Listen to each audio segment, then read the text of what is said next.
Good afternoon. I'm Andy Hallman. Later, we'll hear about Washington baseball getting its first SEC win. But first, today's top stories. Fairfield Area Community Theater will perform its musical Oliver 4 times from June 13th to the 16th at the Mitchell Tree Selecta Edgerton Auditorium inside Fairfield High School. The musical is an adaptation of the 1838 novel Oliver Twist by Charles Dickens and was first performed on stage at London's West End in 1960. Facts production is being directed by Diana Flynn, who has been directing Fact Productions since she wrote and directed the Holiday Extravaganza in 2014. This is Flynn's first chance to direct a large-scale musical, and this is certainly a large production with a cast of 55 performers. Flynn said the novel tells the story of a young orphan named Oliver, who escapes a workhouse and ends up with a group of thieves and pickpockets in Victorian England. She said Fact last performed Oliver in 2005, and she and the cast felt that enough years had passed that it was time to do it again. The musical will be performed at 7 p.m. on the first 3 days, June 13th through the 15th, and then will conclude with a 2 p.m. matinee on Sunday, June 16th. Tickets are $10 for youth ages 2 to 18 and $20 for adults. Flynn said there are a large number of extras and small parts for youngsters. She said there are about 30 kids performing roles such as orphans and pickpockets. The Washington Police Department is looking for a suspect after receiving several reports of break-ins at local businesses in the last week. A call for service log released by the county shows at least 7 calls from June 4th through the 9th mentioning burglaries or break-ins around Washington, though not all of them were successful. On pixelated security camera footage released by police, the person appears to be dressed in all black with most of their face covered. The lone suspect is taking mostly cash and causing considerable damage to property, the Washington Police Department said in a Facebook post asking for help identifying someone caught on security camera footage. The break-ins mentioned in the CFS logs have happened in different spots across town, but several were clustered around businesses near Pizza Hut on Madison Street and Morelia Mexican Restaurant and Treats on North Iowa Avenue. Police have asked anyone with information about the break-ins or pictures or videos of the suspected burglar walking late at night to contact the municipal department at 319-653-2107. Washington County officials said Thursday afternoon they'd made an arrest related to a shooting on Airport Road on May 29th. In a news release, the county said Mitchell Ryan Martinez, 19, of Washington, was arrested on June 4th for outstanding warrants related to a probation violation and an original charge of second-degree theft. After an interview at the jail, the county said it added dominion or control of a firearm by a felon, attempted murder, going armed with intent, and intimidation with a dangerous weapon to the 19-year-old's list of charges, setting bond at $100,000 cash only. Court records for the case said Martinez arrived at a camper on Airport Road early in the morning on May 29th to retrieve a dog that had been taken, over which he and the camper's occupants, Benjamin Scott and Crystal Stutzman Wallace, had an ongoing dispute.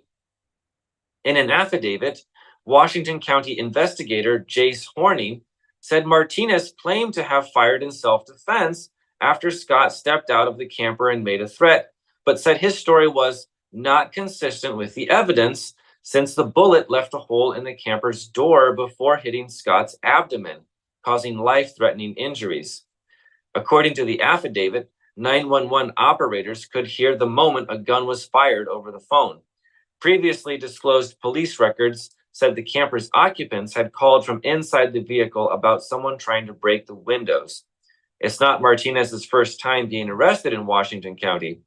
Martinez pleaded guilty to a handful of other charges since 2022, including assault, third-degree burglary, violation of probation, second and fifth-degree theft, and underage use of alcohol and tobacco products. Washington for Justice has two events coming up to celebrate Juneteenth, the federal holiday commemorating the end of slavery in the U.S. on the day enforcement of the Emancipation Proclamation reached the last slaves in Galveston, Texas in 1865. The advocacy group has plans to hold a movie screening on June 11th and a performance on June 18th, both at the Washington Public Library. The June 11th film is called 13th. It's a 2016 documentary about the prison system's disproportionate effect on Black Americans, named after the 13th Amendment, which abolished slavery but allowed involuntary labor as punishment for crimes. The June 18th performance features a poet by the stage name Caleb, the Negro artist Rainey, backed by jazz artist Randy Swift. Rainey has headlined some of Washington's Juneteenth lineups before. He said such performances were important for the holiday since they can galvanize tough discussions about race and politics. The holiday will see less fanfare this year than in years past. Washington for Justice first celebrated Juneteenth with a festival in Washington Square in 2021, then with a week-long string of events meant to foster discussion and community building. Last year, it organized a potluck, film screenings, and church services in town. 2024's festivities will include only two events, and neither of them on June 19th itself. Washington for Justice Director Dan Henderson said the group hoped to avoid competing with weekly church events on the Wednesday night, but said members were still enthusiastic about recognizing the holiday. Henry County Attorney Darren Stater spoke with the Henry County Board of Supervisors during last week's meeting about payments made by the supervisors to outside legal counsel on behalf of Henry County Sheriff Rich McNamee and Deputy Carlos Lopez. The invoices for this private attorney amounted to $3,000 from February 12th through May 21st of this year. Stater said that he made the board aware of an issue in January before any approvals of payments were made, and he read this email to the board at the meeting. In the email, Stater claims these legal services were obtained by McNamee and Lopez in response to his decision to place Lopez on a Brady Giglio list. The Southeast Iowa Union is currently pursuing additional public record requests to acquire more information pertaining to the instance that led to placing Lopez on this list. However, that information is not yet available. Those are today's top stories. We'll take a short break, and when we come back, we'll hear about Washington baseball getting its first SEC win. Federation Bank is a locally owned bank providing award-winning customer service. We believe that we are more than just a federation of banks, but a federation of communities, serving Brighton, Richland, Wellman, and Washington, Iowa. Federation Bank's highly skilled staff is here to make sure you are able to accomplish your personal and professional goals, whatever they may be. Federation Bank, your family bank. Welcome back to Newsbreak, everyone. This is your sports editor, Andy Kratzinger, with your sports report for Tuesday, June 11th of 2024. And we are just hours removed from a big night of Southeast Conference baseball and softball action. Let's start on the baseball field, where there was a split at Washington High School last night. Fairfield comes to this one. They had only lost one game in the conference, and Washington had not won a game. Demons win game one, 5-4. Big double play turned by Luke Bingblossom on a line out to shortstop to end that one. First SEC win for Washington this year. They've had a lot of close calls. Finally get that one, and then the Fairfield Trojans get to let out a little frustration in game two. 16-1 for the Trojans in game two. That puts Fairfield at 6-2 in conference, and Washington at, it says 1-6 on varsity bound, but I'm going to tell you it's 1-7. A little more SEC baseball action. Mount Pleasant played against Burlington last night. Mount Pleasant came in 6-0, 6-0. They did fall in one of these. In fact, it was a rough one. 17-1 loss to the Greyhounds. Burlington hands Mount Pleasant their first SEC loss. And in game 2, Mount Pleasant gets them right back 12-3, which means the Panthers are 7-1 in the conference, still in first place with Fairfield right on their tails at 6-2. On the softball diamonds, the now 8th-ranked Washington Demons were playing Fairfield last night in the Highway 1 rivalry. Washington wins game 1 13-3 and game 2 10-6. In game 2, Fairfield was down 9-6 in the 6th inning with the bases loaded and 1 out. But Washington gets out of that one. Demons undefeated in SEC play, 8-0. And who else is 8-0? Unfortunately for Mount Pleasant Panther fans, it's the Burlington Greyhounds, who were in Mount Pleasant last night. Let me tell you guys, this is the 11th ranked team in Class 4A. Mount Pleasant had an early 2-0 lead, and it was 2-2 going into the 5th inning. Panthers did their best to hold off the Greyhounds, but Burlington pulls it out, as I said, 10-2 in game 1, and then game 2 got a little dicey, 18-1 in favor of the Greyhounds. Burlington and Washington are now both 8-0 going into Thursday. Thursday night, we flip it around. Mount Pleasant baseball and softball will be in Burlington, and Fairfield baseball and softball will be hosting Washington. Washington travels to Fairfield. I was trying to figure out where they played those games last night. And then next week, we'll get into the doubleheaders a little bit more. Small school action. We had some wins on the small school softball baseball field last night. Winfield Mount Union and Van Buren County played a 9-inning baseball game because of extra innings. WMU Columbus wins 7-5 over VBC in a crossover game. We also had a win on the baseball field from the Highland Huskies. They beat Danville 8-6. And I think that was our only North Division winners in baseball last night. A couple teams did not play. It's kind of a night for some crossovers. There's a lot of games tonight. But on the softball field, we had 2 of our teams going at it. Columbus and New London. 9-6 win for Columbus over New London. A wild one there at the New London baseball and softball fields. And a win for the North in a crossover action. The Highland Huskies get another win for the North in crossover action, 8-1 over Danville. Big win for the Cardinal Comets, who won 7-5 against Davis County. They are now 5-0 in the South Central Conference, in first place in one of the better conferences, one of the better softball conferences there is. And by the way, this weekend in softball, Fairfield hosted its annual softball tournament. We had 4 teams in it: Fairfield, Mount Pleasant, Van Buren County, and Cardinal. All 4 teams lost on Friday.